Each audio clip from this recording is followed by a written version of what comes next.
सोचिए, आज से ठीक 20 साल बाद एक आम इंसान आखिर कहाँ होगा? क्या रोज सुबह वही ऑफिस की भागदौड़, वही बॉस की टेंशन और वही ईएमआई का बोझ चल रहा होगा?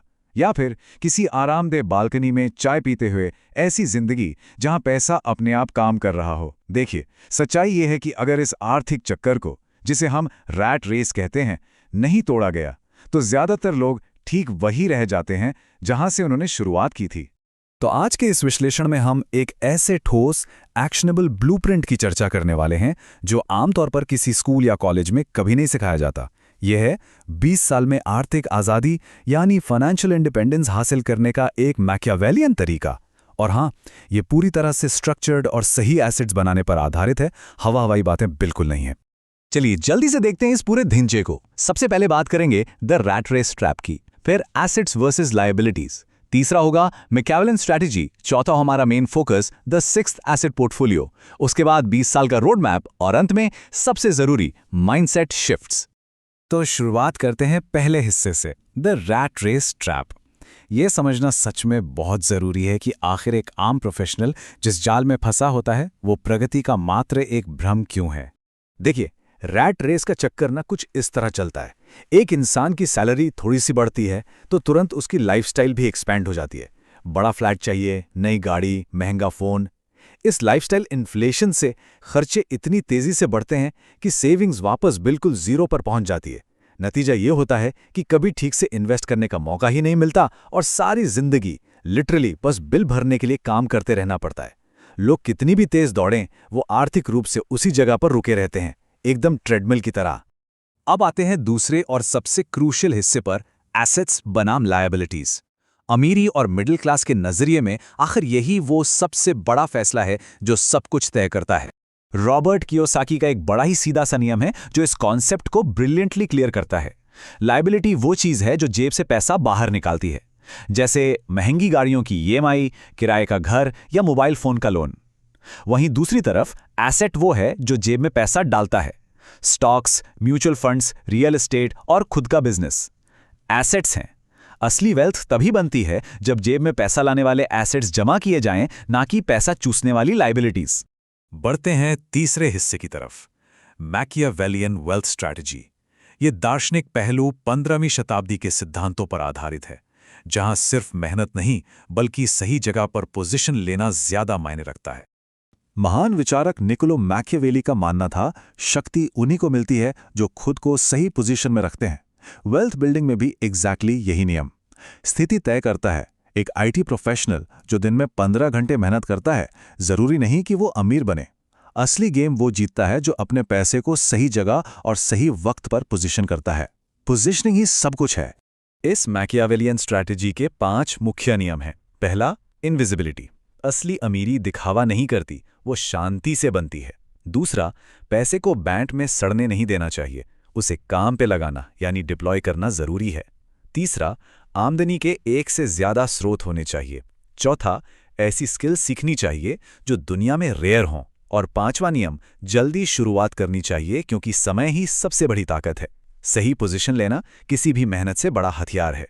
ओके, अब आते हैं चौथे हिस्से पर, द 6 एसेट पोर्टफोलियो। ये इस पूरे विश्लेषण का कोर फोकस है।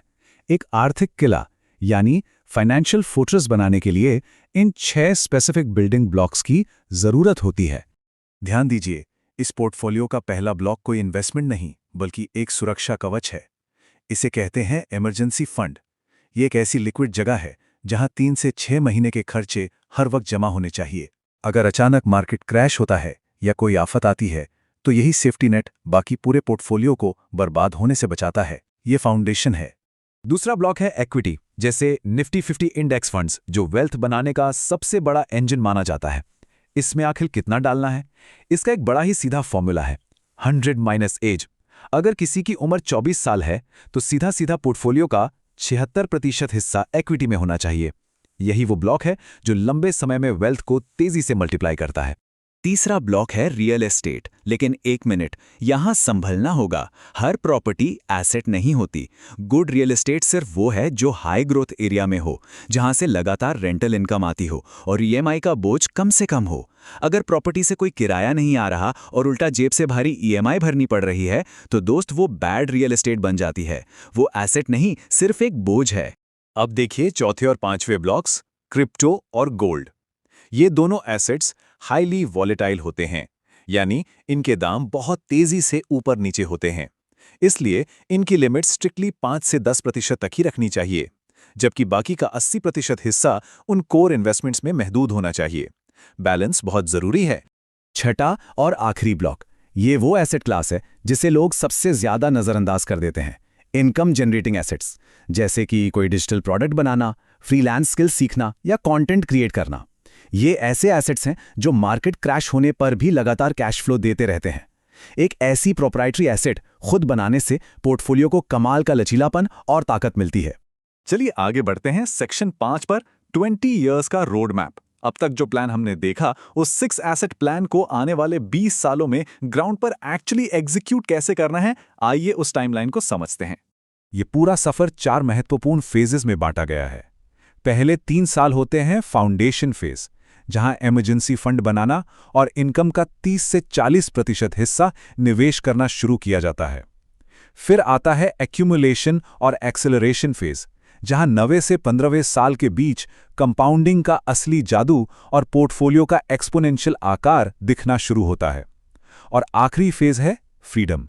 इस चौथे फेज यानी फाइनेंशियल इंडिपेंडेंस को समझने के पीछे का गणित इस एक छोटी सी संख्या में छुपा है, 25 गुना। असली आज़ादी तब मिलती है जब इन्वेस्टमेंट का कुल कॉर्पस सालाना खर्चों के 25 गुना तक पहुंच जाता है। इस जादुई आंकड़े को छूते ही आर्थिक आज़ादी मिल जाती है। फिर पैसों के लिए काम करना मजबूरी नहीं, एक चॉइस बन जाता है।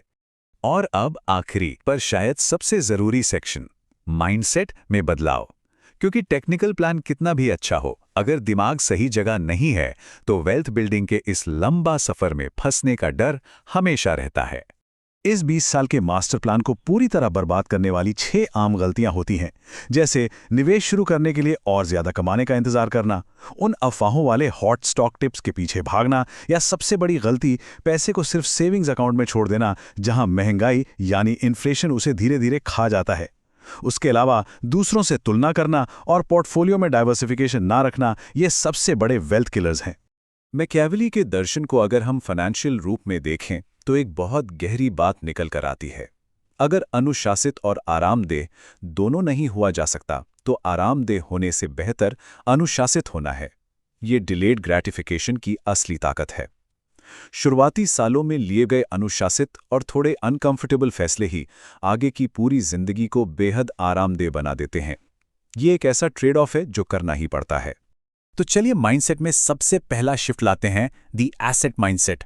खर्च करते वक्त दिमाग में ये नहीं आना चाहिए कि ये कॉफ़ी कितने की है, बल्कि नज़रिया ये होना चाहिए कि अगर यही 5,000 रुपये हर महीने 20 साल तक सही जगह इन्वेस्ट किए जाएं तो क्या होगा? पता है क्या होगा? वो लगभग 50 लाख रुपए बन सकते हैं। नज़रिया बदलते ही हर छोटे खर्च का असली मोल समझ आ जाता है। दूसरा बड़ा माइंडसेट शिफ्ट ये है कि जॉब या नौकरी को सिर्फ और सिर्फ एक फंडिंग मैकेनिज्म की तरह देखा जाए। सैलरी बस एक टूल है, एक औजार है जिसकी मदद से उन 6 एसेट्स को खरीदा जाना चाहिए जिनकी हमने इस विश्लेषण में बात की। जॉब किसी की पर्सनल आइडेंटिटी या ईगो का हिस्सा बिल्कुल नहीं होना चाहिए। जब ईगो को नौकरी से अलग कर दिया जाता है तो पूरा फोकस वेल्थ बनाने पर आ जाता है। तो इस पूरे 20 साल के मैकियावेलियन ब्लूप्रिंट को समझने के बाद सबसे बड़ा और आखिरी सवाल यही उठता है, आज अभी इस पोर्टफोलियो को बनाने की दिशा में पहला कदम आखिर क्या होना चाहिए? क्योंकि सिर्फ सुनने से तो पोर्टफोलियो बनेगा नहीं। इन सिद्धांतों को अपनाने के लिए अनुशासन अभी से चाहिए। तो जरूर सोचिए, इस आर्थिक आज़ादी के सफर को हकीकत बनाने के लिए वो पहला ठोस कदम आखिर क्या होना चाहिए।